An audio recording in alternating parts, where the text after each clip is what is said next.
Hello friends and welcome. Today we shall talk about regeneration and its mechanism. In today's deliberation we shall try to define and understand the process of regeneration, followed by studying its types. We shall also try to explain the mechanism of epimorphosis or epimorphic regeneration, such as regenerating salamander limb. Then we shall highlight the mechanism of morphollaxis or morphollactic regeneration, such as regeneration of Hydra. And finally, we shall try to understand the mechanism of compensatory regeneration, such as regeneration of the liver. Let's begin by defining regeneration. Regeneration is the reactivation of development in post-embryonic life to restore missing tissues.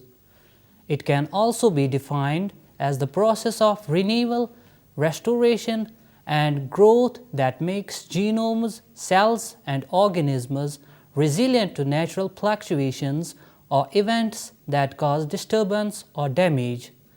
Moving on, let's now discuss the process in detail. The ability to regenerate amputated body parts or non-functioning organs is so unhuman that it has been a source of fascination to humans since the beginnings of biological science. Every species is capable of regeneration, from bacteria to humans. Regeneration can either be complete, where the new tissue is the same as the lost tissue, or incomplete, where after the necrotic tissue comes fibrosis. At its most elementary level, regeneration is mediated by the molecular processes of gene regulation. Regeneration requires a population of stem or precursor cells with the potential to differentiate and replicate. Regeneration in biology, however, mainly refers to morphogenic processes that characterize the phenotypic plasticity of traits, allowing multicellular organisms to repair and maintain the integrity of their physiological and morphological states. The Hydra and the planarian flatworm have long served as model organisms for their highly adaptive regenerative capabilities. Once wounded, their cells become activated and start to remodel tissues and organs back to the pre-existing state. The chordata, an order of tailed amphibians, which include salamanders and newts, is possibly the most adaptive vertebrate group at regeneration, given their capabilities of regenerating limbs, tails, jaws, eyes, and a variety of internal structures. Echinoderms such as starfish, crayfish, many reptiles, and amphibians exhibit remarkable examples of tissue regeneration. The case of autotomy, for example, serves as a defensive function as the animal detaches a limb or tail to avoid capture. After the limb or tail has been automized, cells move into action and the tissues will regenerate. Limited regeneration of limbs occurs in most fish and salamanders, and tail regeneration takes place in larval frogs and toads, but not adults. Regeneration does in fact take place in all species and can occur in four major ways. Number 1. Stem cell mediated regeneration, where new cells are routinely produced to replace the ones that die. It includes the processes like wound healing, tissue repair, and many kinds of restorative activities. Number 2. Epimorphosis, where the tissue dedifferentiate into a blastema, divide, and redifferentiate into the new structure. It takes place during the regeneration of salamander limb. Number 3. Morphollaxis, where there is repatterning of existing tissue with little or no growth. Regeneration of Hydra takes place by this process. And lastly, compensatory regeneration, where cells divide but retain their differentiated state. This process occurs during liver regeneration. Having understood the process of regeneration and its various types, let's now discuss the mechanisms involved in each of these processes, starting with stem cell mediated regeneration. This type of regeneration requires a population of stem or precursor cells with the potential to differentiate and replicate. The adult human body is made up of several hundred types of well-differentiated cells, yet it maintains the remarkable potential to rebuild itself by replenishing dying cells and to heal itself by recruiting or activating cells that repair or regenerate injured tissue. Some regenerative processes may be thought of as a partial recapitulation of embryonic morphogenesis from pluripotent stem cells. Unlike the newts, humans cannot regenerate limbs, but there are notable examples of regenerative processes. For example, tissues are adept at healing injury, but the regenerative potential is unfortunately restricted to a limited number of adult tissues. Scientists have long recognized that unique cells within bone marrow, epidermis, intestine, and liver maintain sufficient developmental memory to orchestrate tissue-specific regeneration. The power to replenish or regenerate tissue is derived from a small number of unspecialized cells or stem cells, unique in their capacity for self-renewal and for producing clonal progeny that differentiate into more specialized cell types. Embryonic stem cells up to the stage of pre-implantation blastocyst are able to differentiate into all cells of adult organism and preserve small populations of more restricted stem cells. Cells able to divide indefinitely without terminally differentiating continue to inhabit many adult tissues and have even been identified in tissues not observed to regenerate. These adult stem cells may exist in a specific tissue or be seeded in that tissue from circulating cells of bone marrow origin. Either way, the recently appreciated presence of stem cells within a broader variety of tissues underscores the importance of permissive and supportive environment for stem cell-driven regeneration. Stem cells of adult tissues possess a more restricted range of cell differentiation than embryonic stem cells, yet provide a promising balance between the medical hopes and ethical concerns associated with therapeutic applications using embryonic stem cells. Stem cells may be more generally defined by common properties that reflect their exquisite regulation, including the ability to divide without limit and to avoid senescence and maintain genomic integrity, the ability to intermittently undergo division or to remain quiescent, the ability to propagate by self-renewal and differentiation, the absence of lineage markers, and the shared presence of certain growth and transcription markers common to uncommitted cells. Let's now discuss the mechanism involved in epimorphic regeneration in case of salamander limbs. When an adult salamander limb is amputated, the remaining cells are able to reconstruct a complete limb with all its differentiated cells arranged in the proper order. In other words, the new cells construct only the missing structures and no more. For example, when a wrist is amputated, the salamander forms a new wrist and not a new elbow. In some way, the salamander limb knows where the proximal distal axis has been severed and is able to regenerate from that point on. The steps involved in this process include: Number 1. Formation of apical ectodermal cap and regeneration blastema. Upon limb amputation, a plasma clot forms and within 6 to 12 hours, epidermal cells from the remaining stump migrate to cover the wound surface, forming the wound epidermis. This single-layered structure is required for the regeneration of the limb and it proliferates to form the apical ectodermal cap. Thus, in contrast to wound healing in mammals, no scar forms and the dermis does not move with the epidermis to cover the site of amputation. The nerves innervating the limb degenerate for a short distance proximal to the plane of amputation. During the next 4 days, the cells beneath the developing cap undergo a dramatic dedifferentiation. Bone cells, cartilage cells, fibroblasts, myocytes, and neural cells lose their differentiated characteristics and become detached from one another.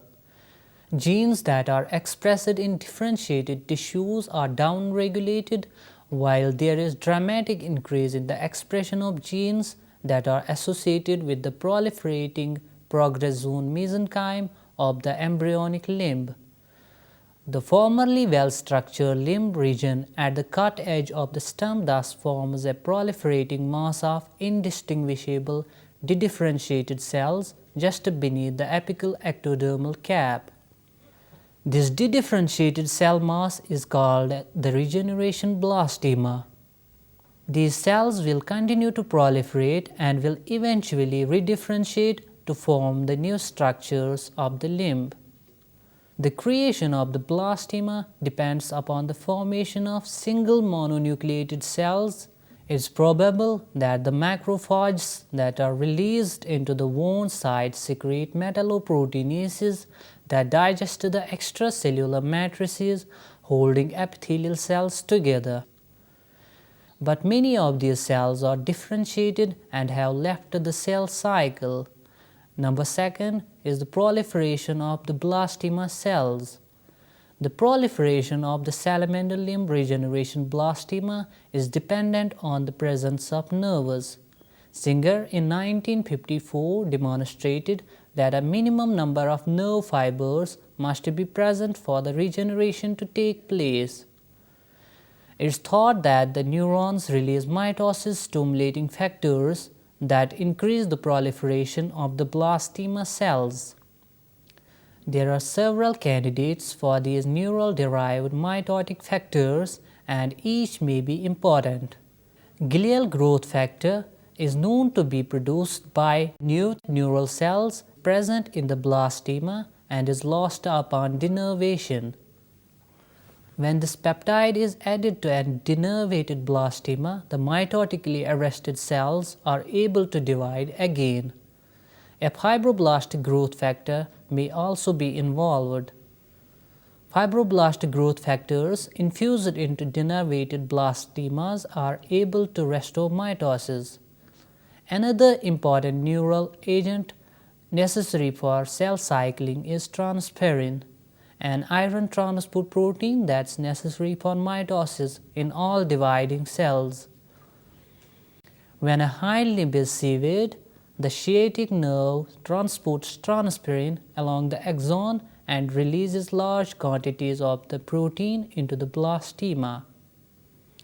Neural extracts and transferrin are both able to stimulate cell division in denervated limbs, and chelation of ferric ions from a neural extract abolishes its mitotic activity. Number 3 is pattern formation in the regeneration blastema. The regeneration blastema resembles in many ways the progressive zone of the developing limb. The dorsal ventral and anterior posterior axes between the stump and regenerating tissue are conserved, and cellular and molecular studies have confirmed that the patterning mechanisms of developing and regenerating limbs are very similar. By transplanting regenerating limb blastemas onto developing limb buds, Monaco and Bryant showed that the blastema cells could respond to limb bud signals and contribute to the developing limb. Retinoic acid appears to play an important role both in the differentiation of the cells to form the regeneration blastema and in the respecification processes as the cells redifferentiate. If regenerating animals are treated with sufficient concentrations of retinoic acid, their regenerated limbs will have duplications along the proximal distal axes. This response is dose dependent and at maximal dosage can result in complete new limb regeneration regardless of the original level of amputation. Dosages higher than this result in inhibition of regeneration. It appears that the retinoic acid causes the cells to be specified to a more proximal position. Retinoic acid is synthesized in the regenerating limb wound epidermis and is seen to form a gradient along the proximal distal axis of the blastema. This gradient of retinoic acid is thought to activate genes differentially across the blastema, resulting in the specification of pattern in the regenerating limb.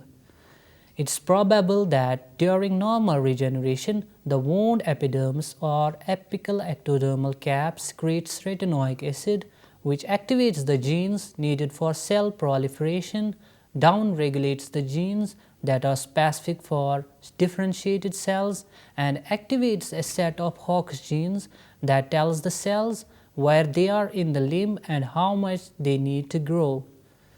The mechanism by which the Hox genes do this is not known, but changes in cell-cell adhesion and other surface qualities of the cells have been observed.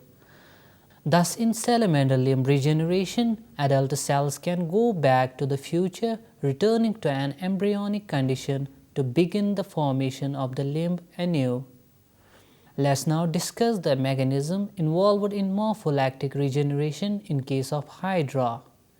Hydra is a genus of freshwater cnidarians. Most hydras are about 0.5 cm long. A hydra has a tubular body with a head at its distal end and a foot at its proximal end. The foot or basal disc enables the hydra to stick to rocks. The head consists of a conical hypostome region containing the mouth surrounded by a ring of tentacles which catch its food. Hydras have only two epithelial cell layers, lacking a true mesoderm. They can reproduce sexually but do so only under adverse conditions such as severe crowding. They usually multiply by budding of a new individual. When a hydra is cut in half, the half containing the head will regenerate a new basal disc and the half containing the basal disc will regenerate a new head. Moreover, if a hydra is cut into several portions, the middle portions will regenerate both heads and basal discs at their appropriate ends. No cell division is required for this to happen, and the result is a small hydra. This type of regeneration is termed as morpholactic regeneration. Let's now talk about the role of head activator gradient, head inhibitor gradient, basal disc activator and basal disc inhibitor in the process of regeneration of hydra. Firstly, the head activator gradient. As already discussed, that every portion of the hydra along the apical basal axis is potentially able to form a basal disc, a head, or even an entire hydra. However, the polarity of the hydra is coordinated by a series of morphogenic gradients that permit the head to form only at one place and the disc to form only at another. Evidence for such gradients in hydras was first obtained by grafting experiments begun by Ethel Brown in early 1900s. When hypostome tissue from one hydra is transplanted into the middle of another hydra, it forms a new apical basal axis with the hypostome extending outwards. When a basal disc is grafted to the middle of a host hydra, a new axis also forms, but with the opposite polarity, extending a basal disc.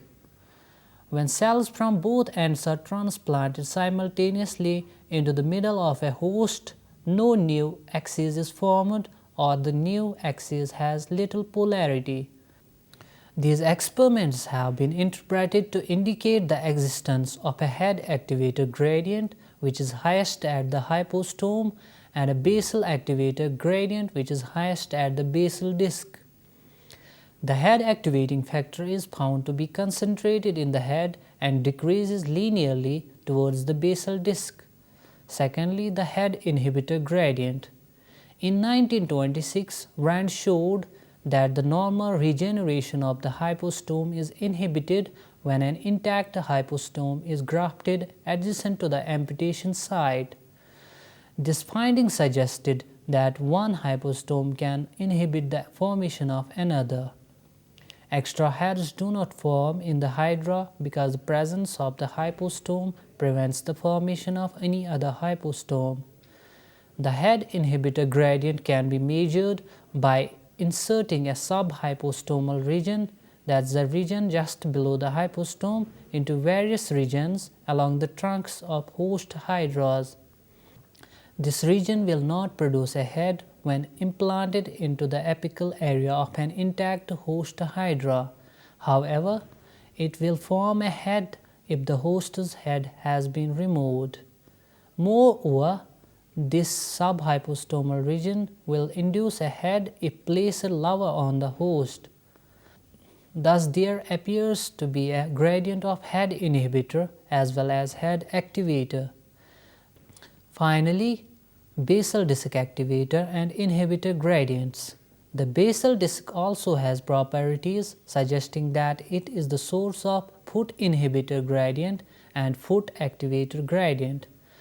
The inhibitor gradients for the head and the foot may be important for determining where and when a bud can form. In young adult hydras, the gradients of head and foot inhibitors appear to block bud formation. However, as the hydra grows, the source of these labile substances grow further apart, creating a region of tissue about 2/3 down the trunk where both inhibitor gradients are minimal. Here is why the bud forms. Certain mutants of Hydra have defects in their ability to form buds, and these defects can be explained by alterations of the morphogen gradients. The alpha mutant of Hydra magnipapillata, for instance, forms buds very slowly and only after reaching a size about twice as long as wild-type individuals. The amount of head inhibitory substance in these mutants was found to be much greater than in wild-type Hydra.